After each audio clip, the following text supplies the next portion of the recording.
Today we're going to be doing an audio mic test between the NTG5 Videomic Pro and a little cheap Lav lapel microphone I picked up on Amazon, selling for just 20 bucks.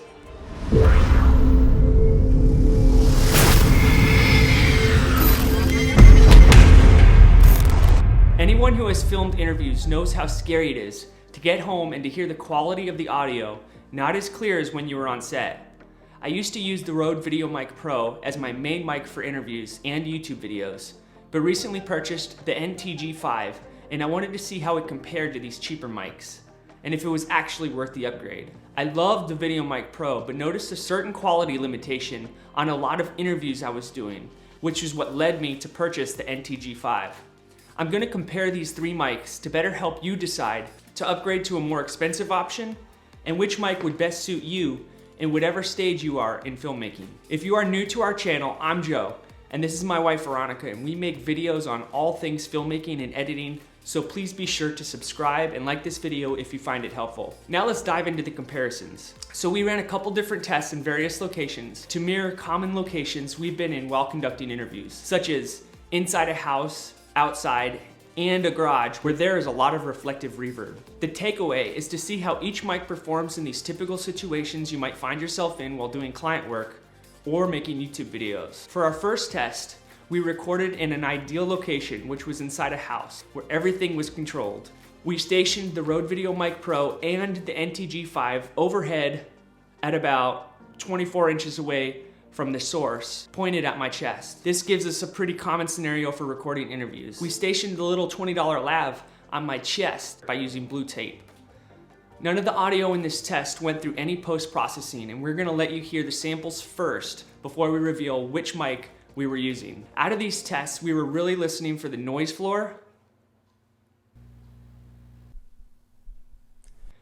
which mic sounds the most natural, which mic sounds the most natural, which mic sounds the most natural, and which mic seems to be the cleanest, and which mic seems to be the cleanest, and which mic seems to be the cleanest.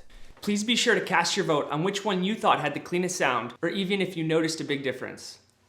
Although they were all a step up from what you would get from your native mic inside your camera or your smartphone, I was surprised to hear how good the $20 mic did.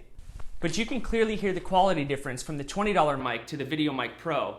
Now with that being said, it was a little harder to hear the quality difference between the Videomic Pro and the NTG5.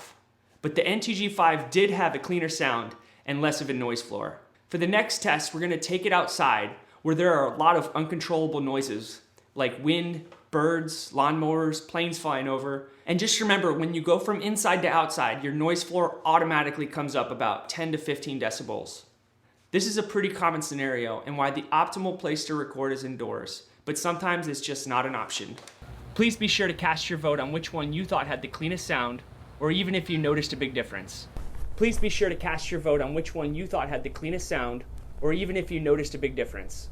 Please be sure to cast your vote on which one you thought had the cleanest sound, or even if you noticed a big difference. Now let's listen to the noise floor.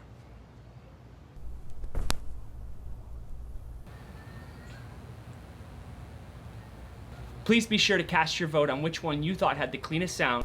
Please be sure to cast your vote on which one you thought had the cleanest sound. Please be sure to cast your vote on which one you thought had the cleanest sound.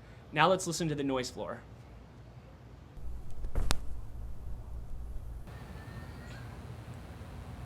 This is where the NTG5 really shines over the Videomic Pro and the $20 mic, because it's able to pull in what's pointed at it and cancel everything else out. I was really impressed with the NTG5 in this test for that reason, but I would still use the Videomic Pro as my backup sound in case there were issues with the audio with the NTG5 in post. The $20 mic in this scenario was rendered useless due to the unwanted noise that we were getting and its ability to cancel the noise out. Please be sure to cast your vote on which one you thought. For the final test, we're taking it to the garage where there is a ton of unwanted reverb and no audio softeners such as carpets, blankets, or furniture. All of our mics are set up in the same locations to the source as the inside and outside test to give it a comparable sound. Listen to the reverb inside this garage and you be the judge to see which one sounds the best. Listen to the reverb inside this garage and you be the judge to see which one sounds the best. Listen to the reverb inside this garage and you be the judge to see which one sounds the best. Now let's listen to the noise floor.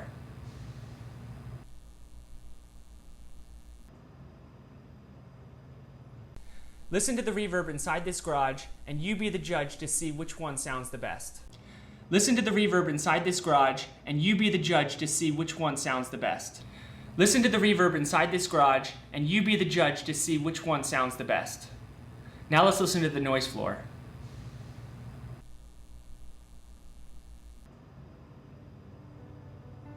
My conclusion to all these tests is you get what you pay for. If you're just starting out, I'd recommend the $20 mic because it's overall going to be better than the native mic that's inside your smartphone or camera.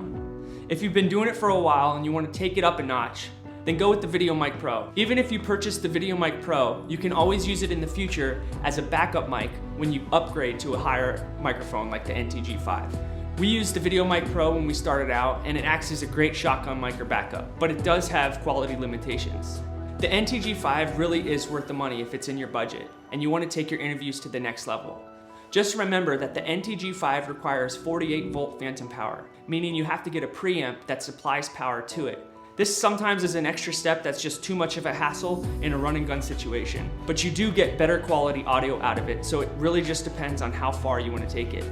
Until next time, if you have any questions, comments, or suggestions, please leave them down below because I'd love to hear what you have to say. If you like this video, please give it a thumbs up, and if you haven't subscribed, please make sure to do so. I'm Joe with Potter Made, and let's grow as we go. Peace.